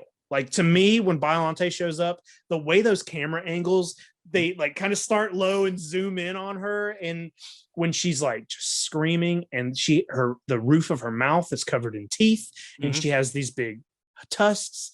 She looks very, just like I just said that Titanosaurus looks very alligator-ish, and the way alligators look nice and they look gentle. Biollante looks like a crocodile. Yeah. And crocodiles are fucking mean pieces of shit. And like they look way more scarier. And they just, Biollante's the best, man. That's my favorite film. I think it's the best looking, and she's massive. And I've always had a thing for like plant creatures just as much as the water creatures. I just think that's a cool design, man. Like a big, evil, scary plant who can fit Godzilla in her mouth. The way her heart kind of glows, and you get that like reddish orange glow coming up it's just, that's a perfect design for me. Yeah, Godzilla versus Biollante is not my favorite movie. She's not my favorite monster, but without a doubt, it's the best creature design in the entire Godzilla series. It really is. I mean, and everything you said, I can't add anything to that. And I know we'll get to some we disagree on here shortly, but this is one I have to wholeheartedly agree. There's just so much thought that went into that, and it checks all the boxes. It's massive. Yeah. Like, it's like, how's this going to work? It's executed beautifully. There's cool touches. It's menacing. It looks real. I mean, at that movie, like at no point do you think like, oh my gosh, there's a man in a suit. Like, you believe it. This is a giant, Rose Godzilla hybrid monster. That's one of the things too that I think sets it apart, is that every, well, I don't know, 99% of Godzilla creatures is clearly a person. They're all very, very humanoid, the way they're built. Biollante is not. It's giant mass of teeth. Yeah, it is, and I know we're kind of, this will go out of order a little bit, but I think it makes sense. It's okay, do it. Biollante, and like focus on the mouth region. It's one of like the coolest parts. I think that the subtle usage of the Biollante kind of mouth on Space Godzilla is one of the subtle touches that makes that design, to me, one of the best. And unlike Biollante, it suffers in a bad movie, but it is one of my favorite designs. But like I said, I love this, when they did the teeth in the jaw, like high up on the jaw and everything, to make it like, because the Godzilla cells go up into space, right? And you don't know if it's the Biollante cells or the Godzilla cells. And I thought that touch made it even cooler, on top of the cool crystals coming out and just this big, giant, imposing monster. Space Godzilla is on my list for best as well, for all those same reasons. And that's, earlier we were talking about how I alluded that maybe one of my favorites is in one of the worst movies. That movie's not great, and it bums me out how like static everything is in that movie and not moving around. But Space Godzilla is the best idea. It's like the whole idea of Space Godzilla, and that it was created from Biollante possibly, and comes to Earth to look for his twin brother. I love that idea so much, and it's such a bummer that movie's not better. Everything about Space Godzilla to me works. I love the little, the tusks, the Biollante tusks, and also just his teeth are like, there's like no gums. The teeth jut straight out of his face, and they're like more. He's got his like beady little red eyes. Yeah, he's got the megalon horn. Yeah, he's got these giant. Everything about Space Godzilla, I love. He's got this weird design and texture on his chest. Yeah. And he's definitely in my top. He was on my list. I'm kind of surprised you brought him up, because I didn't know exactly what you thought of him. So I like that. He's one of my favorites. He's one of my. It's possible. Are we going to just agree on everything? Give me another worst. Well, I think it'll be easier for us. I think we'll agree a lot on the bad designs, because I don't think those are easier. I think on some of the ones that we like, we might not have the same love for, right? I mean, a Titanosaurus or whatever it might be. But the one that I want to throw there, I'm going to go a big hitter for a bad one. And I'm not going to say it's like people would disagree with this, but I'm going to go after one of the big five here. I detest after the 1956 version, the next incarnations of Rodan. I hate goofy, messed up grill, cross-eyed weirdo, just looks terrible Rodan. Now, the suit gets a little bit better.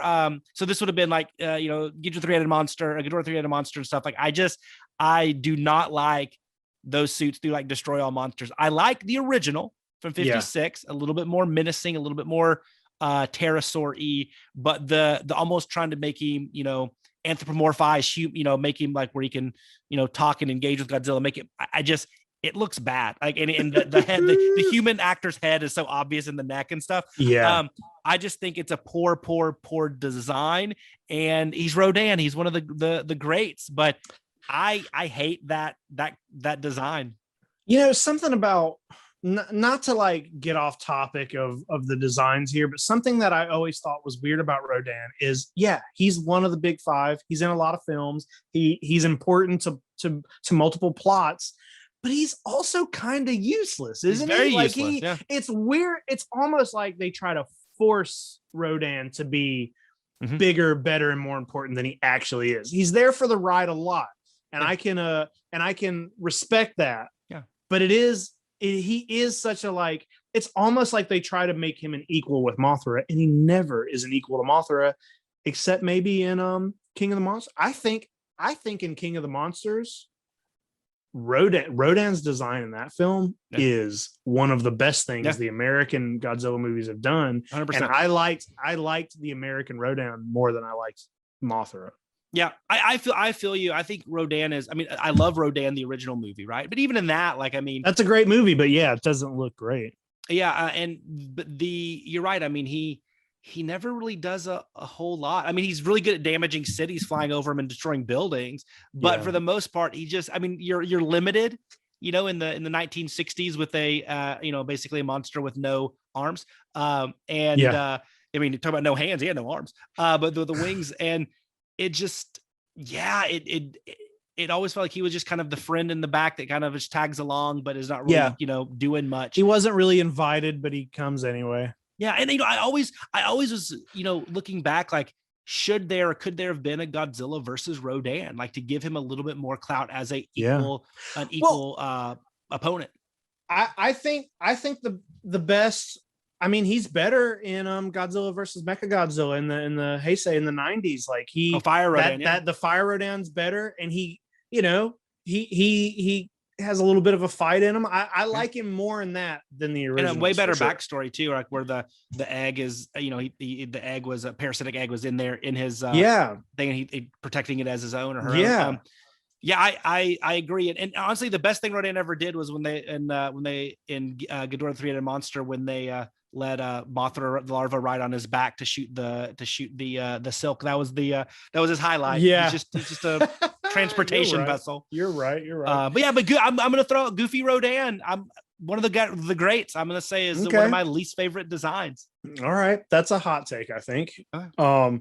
So I only have one more on my worst list, and it's 1/2 maybe because it's the same thing. Monster X, dude. Kaiser Ghidorah. I forgot to put it on there. Monster X Kaiser Ghidorah is awful. Kaiser Ghidorah looks dumb in both forms. Yeah. When he's Monster X, it literally just looks like a Power Rangers thing. Yeah. It's just a dude in a weird suit. It looks stupid. But when it grows and it's like the four-legged fat Ghidorah, like its necks or so, I hate it. So like obviously being pushed on wheels. Oh, it looks so bad, and it's such a that movie's fun. I think that movie's pretty fun and has a lot of cool stuff, and that's such a bummer way to. And I think, dude, it might not even be their fault. It's that I definitely think Ghidorah is a little overused.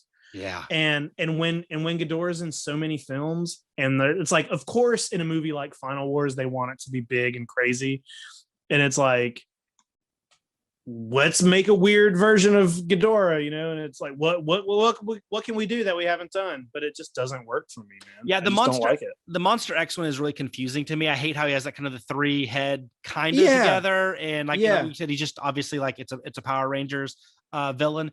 That to me, I didn't even put him on the list, but I try to block that one out of my memory. That's not a good design, and like you said, like they've done too much with it. In fact, I mean, they should have done something just like, I don't know, brought in like Orochi, the 8-headed monster, and done like which is just a Ghidorah design with 8 heads or something bigger like that, as opposed to, the 4-legged dragon. It was no, stop it. It just doesn't look good. It doesn't look good, and it also doesn't make sense. It's like his body's so big, it looks like you couldn't even fly with that kind of. You know what I mean? It just doesn't. Yeah. It just doesn't make sense. But one of the things that I wanted to kind of counteract Kaiser Ghidorah with is, I put this on my best list as just something to talk about, and maybe you will disagree because this is from the Mothra series. Okay, here we go. Yep. But Grand Ghidorah is cool. I think Grand King Ghidorah looks great and looks better than maybe Ghidorah does in some of the Godzilla films. And I don't know what exactly they were doing. I know there's a couple different versions of Ghidorah in that, there's like the prehistoric Ghidorah, the Cretaceous King Ghidorah. Yeah, I like them. Yeah. But the Grand, I have a Bandai on TokuToytown.com. I might have that same figure. I have a pretty, is it like the bigger, is it a big Well, one? I have the Cretaceous one. You have the Cretaceous one. Yeah. Okay. Yeah. I have a grand Ghidorah, and Yes. it's just great looking because it's classic Ghidorah. There's nothing different, but there's just something, the wings are a little different, the tail's a little different. It's like such a subtle change to everything, but he looks great. He just looks great. I love the way Ghidorah looks in that Mothra film. Yeah, I agree. That's probably the highlights of those. And the one movie that doesn't have him in there is the worst one of all time in Rebirth of Mothra 2. But yeah, I agree with you. I mean, to me, I like all the Ghidorah designs with the exception of Final Wars. I really do. Yeah. I don't mind the very far out there anime trilogy one. I think that's cool and unique. Yeah. I like the 2019 version. I think that there's some great shots there. I like the GMK one, as the good guy King Ghidorah, which a lot of people don't like. I like that. I like the Showa era one. I like the Heisei era one. I like them all. I would say the Final Wars one is the only one that just doesn't do it. Yeah. And Monster X, I view almost totally separate. Like that is at another level of suck. Yeah. It really is. It goes back to that kind of being lazy thing, I think, with Monster X, because it's just like a dude in a black spandex and they threw some stuff on top, like it's like, okay, what is this? Yeah, I mean, come on. I mean, after Final Wars, you have 800 monsters. Why mail it in there? Like, I mean, like, so hey, because I have two more on the negatives, and I can hit them really quick, and we can close it out and talk about the good stuff. I have one more on my good list, but I want to save it. I'll save it towards the end. Go ahead, hit these words. So speaking of Final Wars, my favorite monster is actually one of my least favorite designs. I hate the Final Wars version of Anguirus. I think he looks okay.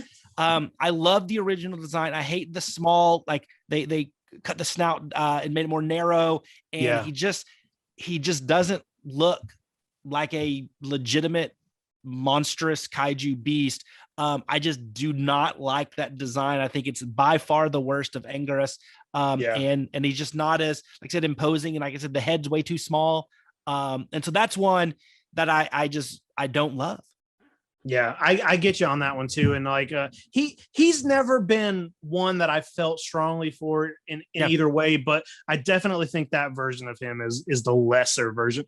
And dude, honestly, like a lot of the monsters in Final Wars feel like that to me. Quantity over quality. I like that they brought a lot of monsters back and tried to do something a little different with them, but just some of them, it's like, okay, it was tried. And the last one we don't have to talk about because we've talked about this one many times on the show, but I'll just throw it out there. Toho Kong. That's all I gotta say. Toho Kong. The walking carpet samples. I didn't even think about. I don't know why I completely didn't even think about Toho Kong. You're right, dude. It's bad. Yeah, but that's really it. I mean, honestly, like everything. Those are the only ones I would say are bad. Maybe if you call him a kaiju, I don't know if we could argue because he's a robot, but and technically like a ship is Mogura. Yeah. Are you about to say Gary? Yeah. Yeah. From the not the Mysterians version, not the can opener version. I like that. I've never seen Mysterians, but I do know he's there. I always thought it was really cool whenever I found out about Space Godzilla and then found out that they were kind of reusing an old design. But it's like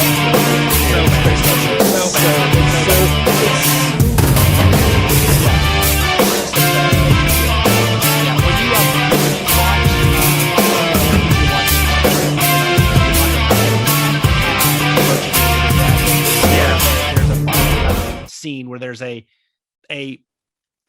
robot type Megazord type thing that reminds me of the movements and how they remind me a lot of when you see Mogura fighting Space Godzilla and stuff. It just is like, what? But anyway, that's for a different day. So it's crazy that of all the monsters in kaiju, that's really all the ones that I would say, like, I just don't, those designs are awful. Yeah. And there's so many more that are good. Right. Do you have any more on your good list? Or? I do. And I one that I absolutely love. Well, I won't speak to Anguirus because it's one of my favorite ones and everything. And everybody knows that from listening to this. But one that people might feel a little bit weird on, and I think this is probably, I'm in the minority. I'm gonna lump them together.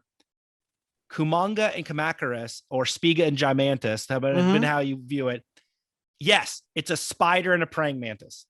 yes, it's not a lot of originality in what they are, but they do a great job making those guys are scary, and they're realistic, and they make Kumanga like a credible opponent. And the fact that like Kumanga will also kill Kamakuras. And like I love those designs. I don't love the Final Wars Kumanga as much with the big like yellow and black stripes, but I like those designs a lot. And I think that they're just a spider and they're just a praying mantis. But sometimes who's not like terrified of a giant spider? Yeah.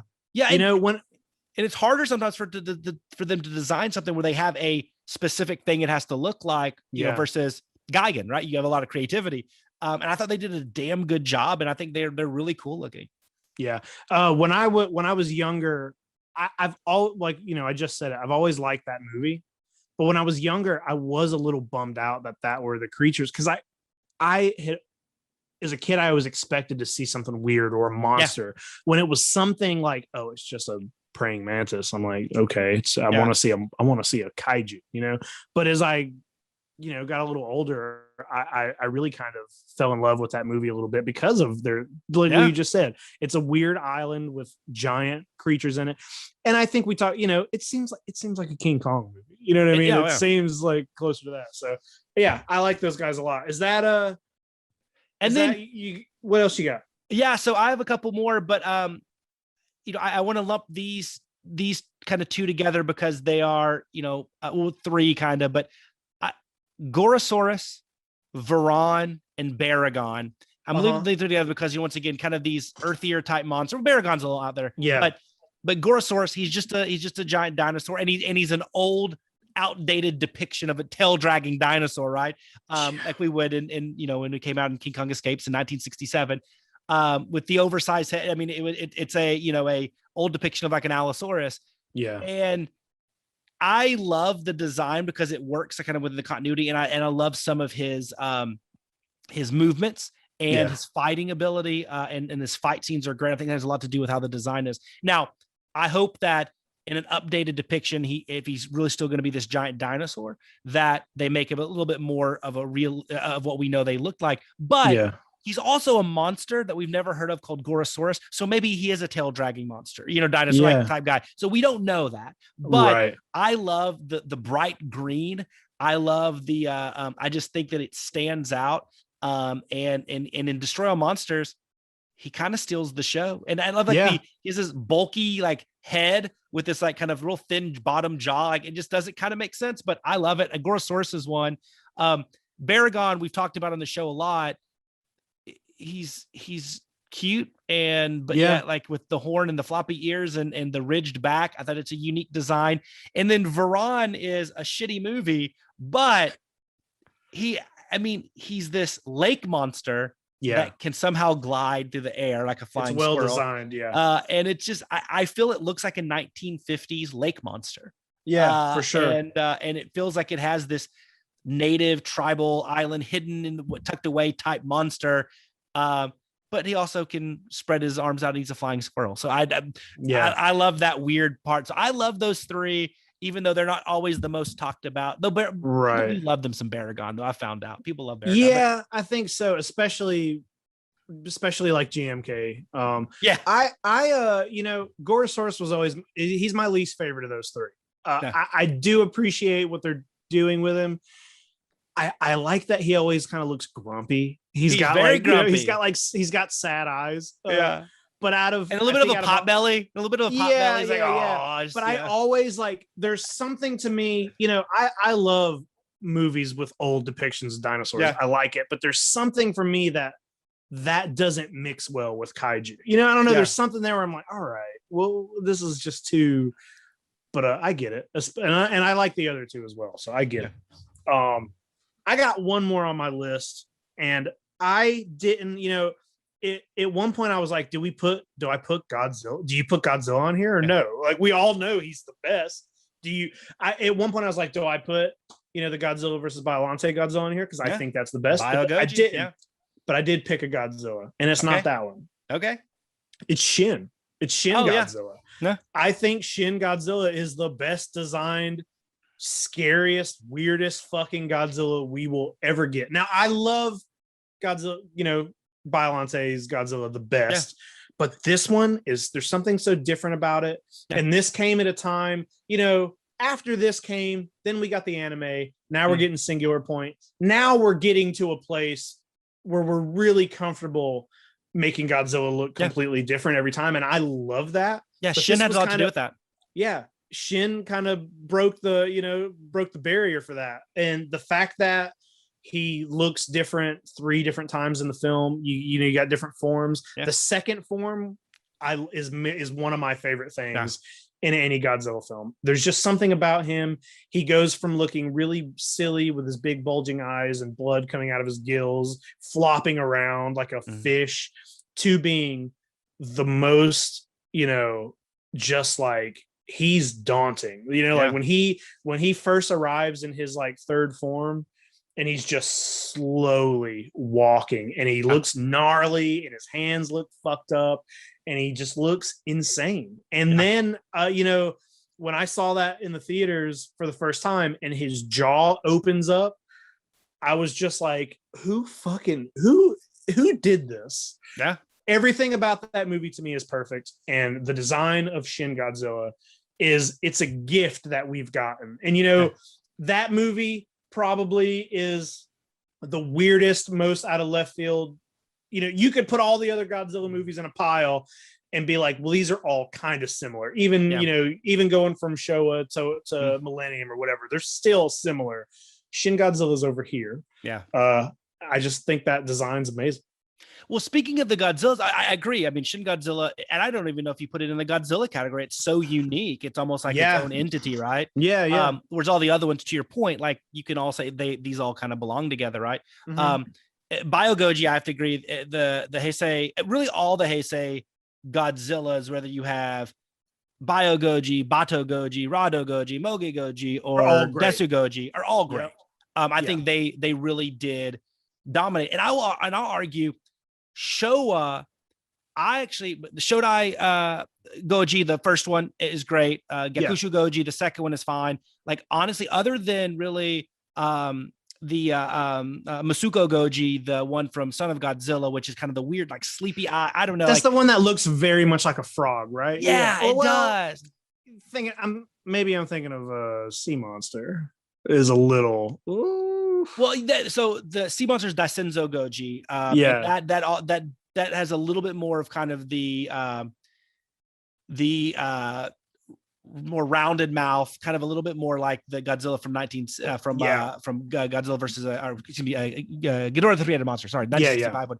But yeah, Son of Godzilla is the one with, like, it's just the kind of the narrow face, and like the eyes are kind of split apart a little bit. And I don't love that one. But all of my least favorite ones are all basically in the Millennium series, because I don't love. We talked about Miregoji, the Godzilla 2000. I don't love Final Wars one. It's not terrible, but with the bat ears. And then I don't love Kiryu Goji from the Mechagodzilla trilogy, because I can't ever get over the real broad chest kind of plate thing where it kind of frills out. I don't love that one. I love all. I mean, Mosu Goji from Mothra versus Godzilla is one of my favorites. I mean, he's so terrifying and menacing with the eyelids or the eyebrows. Yeah. But there's a lot. I like most of the Godzillas. Maybe 98. We'll talk about that one maybe in a different show. That's going to be its own show. Yeah. But I honestly, Shin though is just in a world of its own, and I would put that one, and I would put Bio Goji, I would put GMK Goji, and I would put 1954 Shodai Goji in a bucket, and maybe Masu Goji from in 1964. I'd put maybe those 4 or 5 in a bucket and saying, like, these are the best. Yeah, I can agree with that. I also always loved the way Godzilla from the first Mechagodzilla looks. He looks he's very heroic in that movie. He's really like get up and like I always thought he looked fun in that film. But dude, Heisei is just the best. They're all, It's got a lot of really great creature designs, but as far as the Godzillas go, he's every one of those films he looks great in. Yeah, and then the Megara Goji from Megalon goes through Mechagodzilla and Terror. Like, you can tell the suit's just kind of falling apart along the way. Yeah. Yeah, I love that one. But no, Godzilla's number one. I mean, it just when you slice and dice, there's so many iterations of him, right? You know, I almost didn't put it on the list because it's like you don't need to, but it's like I couldn't talk about best designs and not talk about Shin. I just couldn't. So no, that's fair. I mean, I think Shin and Biollante, Space Godzilla, I think those probably, and maybe Showa era King Ghidorah, just because how iconic it is. But like it's hard to beat those because of originality and execution. And but like I mean, Biollante and Shin, I know you're two boys with Megalon, of course. It's hard to beat. I agree, man. Boy, we did it. We knocked a lot of monsters, man. And I do want to say that like these are our opinions and they're right. They're the correct opinions. I love it. I didn't expect us to agree on everything. I mean, maybe we have a little bit of disagreement on. I kind of did, man. Yeah. I thought maybe I figured we probably were going to agree. Oh, I was surprised you had Space Godzilla on your. I thought you wouldn't have had that up there. No, so, I mean, yeah. I have the X Plus of him. He's one of my favorite designs. Yeah. I love that guy. But just the movies. Yeah, I get it, man. Cool. So next episode we're gonna hit Hedorah. We're gonna talk all things Smog Monster. We'll watch experimental filmmaking in kaiju. Yeah, dude, we'll do it. We'll hit it up. Cool, man. You got any notes? Anything else? Anything you want to plug or talk about here before we sign off? No, I just love doing this, man. I hope everybody else is. I'd love for folks to, reach out and, of course, subscribe and leave a 5-star rating and review. It really does help. And I know you won't say it, but if you're discovering us before everything else from Yes Have Some and the Yes Have Some network and the huge interweb of all your programming, YHS Prime, Yes Have Some. You guys have been killing it. You have such a loyal fan base. It's awesome. Thanks, man. That's just it's really kind of the core of all this. But also you're on Toy Anxiety, which is a massive hit. Oh my God. It is appointment viewing on Tuesday nights to watch you and Craig and Abby and the kingpin of Canadian collectors, Ryan Dole, just like talk toys. I'm hoping that eventually we have a kaiju segment on there where we can come in there and say, hey, dude, I know you know about Masters of the Universe and Teenage Mutant Ninja Turtles and Star Wars and everything. But hey, we're going to talk some Safubi. We're going to talk some X Plus, but that's what this show is for. Yeah, we're going to take over one week. Also, I will say that, Toy Anxiety is live and it's fun. And if you're a toy collector and you like that kind of stuff, check it out, especially the end of the show. What we like to do is read sad comments from people who, anytime NECA makes an announcement or Super 7, you get hundreds of comments, and most of those comments are people being annoyed about something. And we like to take the funnest ones and read them on the show. Dude, also we're all up in the Jeffries this year. I know nobody really knows what the Jeffries are, but Jeffries it's a toy award show that we do at the end of the year. It's going to be a yearly thing. Yes Have Some created it last year. We do best toys of the year, peg warmer awards, Hall of Fame stuff. And this year we're doing a kaiju category. I love it. So we're gonna be in there. And I'll say, Jake, nobody's heard sad comments until they hear some X Plus sad comments. So maybe we have to throw in every now and then some when a big pre-order drops, like how people just flip out there. And then of course I would be remiss if I didn't mention the other thing in y'all's network. How about this awesome new show that Abby's launched, Bad Bitches, about the Bad Batch? I watched the first episode and I was blown away with how good that trio is. I mean, round of applause to Abby and Kat and Ryan. Dude, I honestly, when they were doing the first episode, I was talking to Craig and Abby beforehand, and I was like, Abby, are you nervous about it? I was very nervous when I did the first episode of this with you. I was nervous to kind of be like having the hosting duties, and I was talking to Abby about it, and of course everybody's nervous in that kind of situation. But when I was sitting on my couch watching it, I texted Craig and I was like, Craig, is Abby better at this than we are? I think Abby's better than we are at this. She's great. She does really good, man. She's great. That's a good show. And I'm not completely caught up on Bad Batch, but I'm gonna watch that anyway, and I'm going to try to catch up before the next episode. But that's Mondays at 9:30 live on YouTube. So at the just find Yes Have Some on YouTube, and there's tons of content, and it's like great stuff. There's stuff, we're on there. So if you're watching us on there, you already, you can go to the Yes Have Some playlist, or there's tours,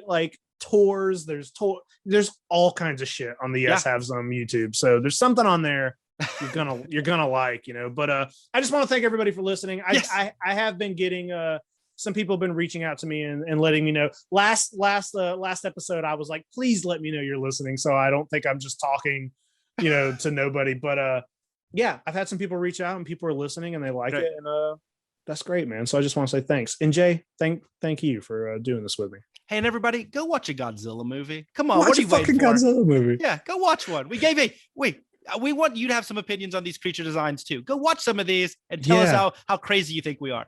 I want to hear it for sure. Tell me, I want to hear that I'm wrong, please. Yep. I love you, man.